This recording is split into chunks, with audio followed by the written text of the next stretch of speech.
let's move up into the atmosphere, way up to where the auroras dance across our skies. In order to track the appearance of auroras across the globe, NASA supports a citizen science project called Auroras Aurorasaurus, where volunteers submit reports and photographs through a mobile app and website.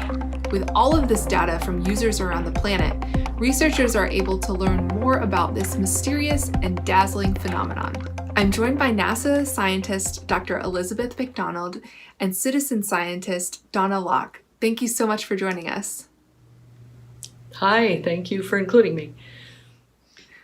Hi, thanks. Of course. So, Elizabeth, why is it an important area of research to have these citizen scientists contribute regarding auroras? Yeah, so auroras affect our technologies on Earth and in the sky in satellites, and they move really quickly, and it's important to get an understanding of what they're doing, even when they're really quiet or really large, and citizen scientists can really help with that. Amazing. So, Donna, you are a citizen scientist with this project. Can you kind of walk us through what contributing looks like? Sure. What Aurorasaurus wants is our observations from the ground wherever we are. So we are their boots on the ground, eyes to the sky. And it starts with me watching the forecast for the aurora and the solar activity, listening to the chatter on Twitter and our Facebook groups.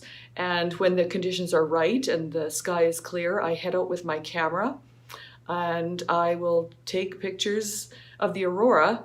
And after that, I will report by going online to Aurorasaurus or on their app, but we would give them our observations and upload a photo of what we saw on the ground.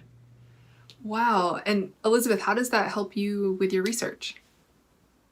Well, knowing exactly what time it was and where the person was when they saw the aurora allows us to put all of those different images together along with our traditional observations and understand the phenomena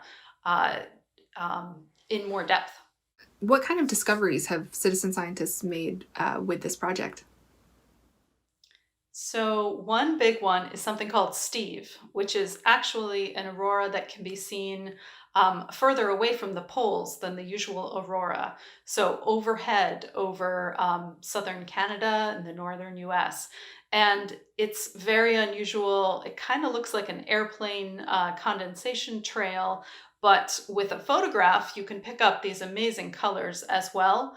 And by studying it further with satellite data and other data from the ground, we've discovered it's really like a flow-driven aurora. It's an east to west flow that is lighting up the sky and doing some amazing kind of new, unusual auroral activity that's still being studied now.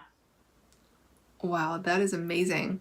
So I've only seen auroras in videos and images. What is it like to see it firsthand? From my latitude in southern Manitoba, it just looks like a white light, maybe with a green tint to it. When it's active, then sometimes I can see the pink fringe along the bottom, and sometimes I can also see the red that goes high above. But most of the time, it's only about 30 degrees above the horizon where I am. Once in a while, it will go overhead. And it starts with just a low band. If we get to a substorm, then it will start dancing for about 30 seconds to about 20 minutes. And that's the very exciting part that we want to photograph. And after that is a very subtle pulsating aurora that is difficult to actually see with the eyes, but the camera can really capture it beautifully. That is just amazing.